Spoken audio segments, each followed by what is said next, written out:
Our next guest is going to give us a slightly different spin on risk management. It's the risk caused by not being able to close your quality books, as it were, in a timely fashion. So what do I mean?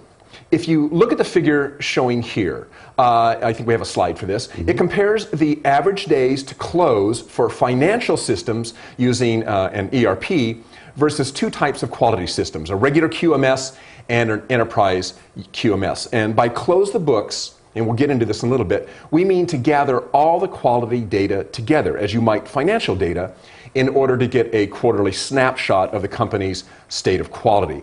Companies have gotten very fast in closing their financials. Days, maybe a week. They can do that every quarter.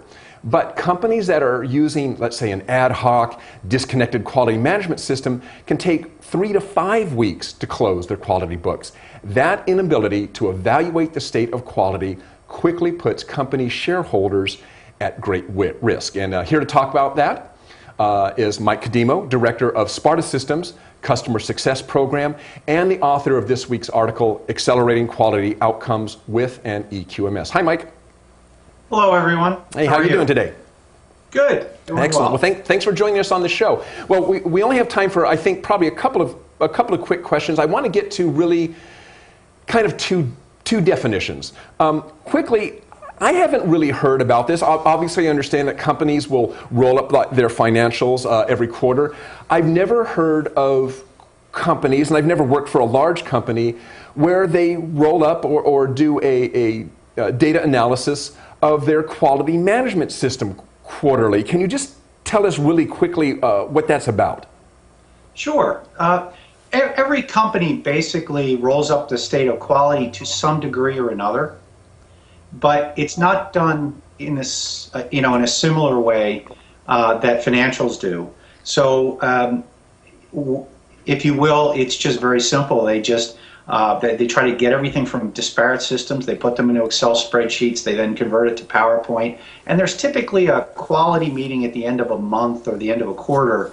But one of the big things is one of our customers had said one time, "I've never been in a quarterly meeting where we haven't questioned our metrics," right?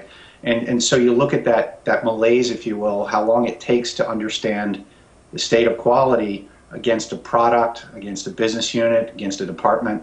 It's they don't use the same terminology that they use in the financial systems, days to close. And so when it's 5 or 6 days to close your financial books, very quickly your state of the business, so you can report to the Securities and Exchange Commission. Well, the bottom line is, by not being able to assess your state of quality against your product lines, your lines of business, your brand image, it puts you at financial risk.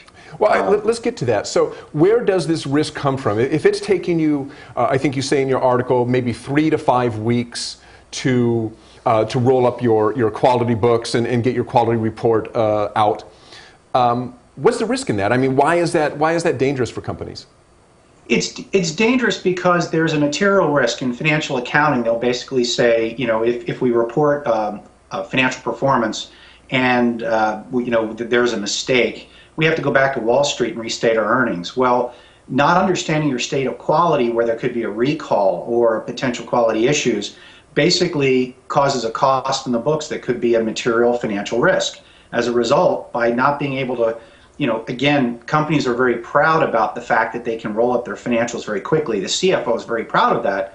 But likewise, if you compare the rolling up the state of quality at taking 3 to 5 weeks, what we're basically saying is that our state of financial, we understand what we booked in sales, all the risks that we have from what we know. But if there's a large recall looming and we can't, if we have to restate our financial earnings as a result of that disparity between how quickly we can roll up finances versus rolling up quality, that big differential effectively for a CFO is an incredible amount of risk, especially if you're a large, multi-billion-dollar company that operates on a global basis. We mentioned about earlier 90 countries. The world is a growing place. We have emerging markets, but everyone wants the same brand quality regardless of where it's made or sold. Okay. And just real quickly here, I think you said this is a situation that seems to exist more in companies that have disparate or ad hoc quality systems as opposed to those where their quality system is integrated across the company. That's true. There are about 10% or less of companies where they have enterprise quality management. Every company has a quality system. How they implement that quality system, the tools. So back in the late 90s, we had lots of different ERP systems. In fact, today we have companies with 70 ERP systems. So they're struggling, some of them, right? But they still focus on that control. As we moved to SAP and Oracle in the 2000s, the Fast Close, which is a white paper by Oracle, the idea is that speed. Fewer people have to touch the numbers to generate the outcome or know what the outcome is. Likewise, in quality today, there are hundreds of data sources